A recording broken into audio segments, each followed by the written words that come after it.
Hello! Thank you for joining this video about decision split. So decision split is a flow control in Journey Builder, and the main point is to allow you to create different paths based on different data, different criteria that we are going to have about our customer, about our subscribers.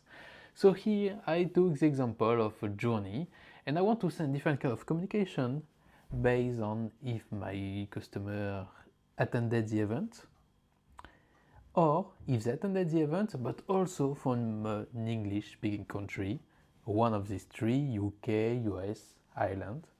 And if they didn't attend the event, then I'm going to send them another kind of communication. All of that's possible thanks to decision split. Okay, so my criteria will look like that. What I think we can do is to create our own decision split, and then I'm going to be able to walk you through the different steps of it. Okay, so here I'm going to create my decision split, and then the first thing we're going to ask you is journey data or contact data. Okay, so quickly, if you are not familiar with that, in a few words, journey data will be the data from my journey, which is specific to my journey. Usually in this kind of configuration, it will be from this data extension.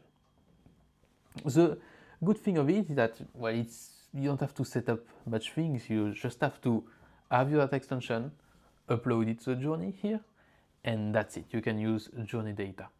This is good for static data, though, so things that are not going to change while the customer go through the journey data. Example, a language, a country, maybe preferences. If I prefer this kind of communication or this kind of things, it's not going to change through the journey usually. But what if you want to create different paths based on potentially behaviors? What if I want to create something for someone that purchase, and while they are there, maybe all this time they didn't purchase anything, but maybe once they arrive here, they purchase, so now they qualified. How I can get this data dynamically? Well, that's where contact data will enter the game. So here, journey data, it will be basically all the field of my data extension, while here contact data would be everything that you will find in Contact Builder. Here you will go to Contact Builder and you are going to have your attributes group. So basically here we are going to link data extension to others. When you go to the documentation that explains you how to do that, so connect the data extension for decision split, they will tell you to create attributes group and to link the data extension. They give the example of prioritization. Okay, and here I already did the thing, but of course I can connect even more data. I just have to click data extension and then can create a new one or link an existing one. But here basically what's going to allow me to do is that I will have my data extension, and then why not something link that would be the purchase history. Here I'm going to know, okay, this contact key, that is my primary key here. For example, I can take my example. What if me I'm 123 and R1, contactee 123, did maybe one or multiple purchase? That would be one too many relationship, but anyway. Maybe I made multiple purchase, maybe I purchased for an amount of 100 euros, dollars, or whatever. And that's where it's going to be stored. And then we can create even different kind of links like that. Okay, so this is the main difference between contact data and journey data. To make it easier, I'm going to use journey data. Here, I'm going to choose, okay, for my data extension, so I'm going to be able to select based on which fields I want to create my filter, and I can take multiple ones. For example, I will do my example again, so I will take this Boolean field and say attended the event, yes. but also maybe I want to add another condition, another criteria. Attended the event, yes, but I don't know. For example, from country, I don't know, France, for example. Happy days. And then, or I want someone that attended the country from France, but maybe also from, why not, Belgium? Because maybe I want to set them something in French. I don't know. Belgium. Okay, and here I can create a condition inside the condition. Oh, it would make more sense. So here it's like, this person needs to attend the event and either from France or either from Belgium. Okay, great, and then I can add any other condition and thing like that. At this stage also I would like to show you something quickly. Here you can have the text, the data type of each field. If you take a date data type, you have specific option. And for example, you can say, okay, join date equal to today. Well, no, that's not really what I want. But I can say, okay, for example, today minus 1 month.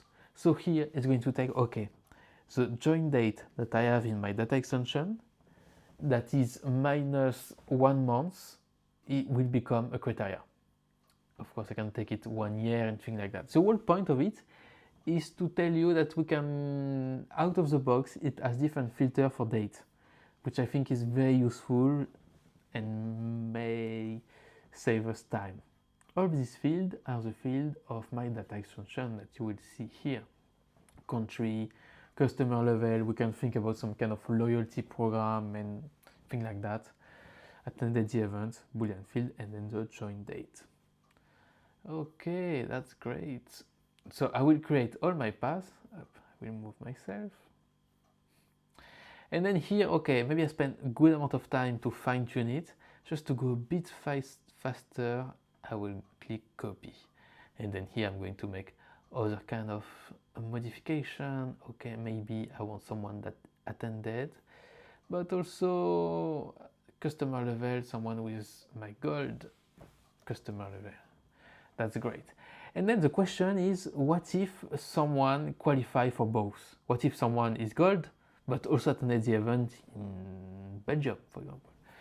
Well, then they are going to go through the first pass. So if I qualify for both, I will go down the pass 1. So here, Belgium, France, for example, and here, gold customer. Here is going to help us to visualize our journey. And then, okay, what if someone, what about people that doesn't qualify for both? The reminder. Then they're going to go down this specific path. Regarding the path amount, you can have up to 20 paths. So that's significant.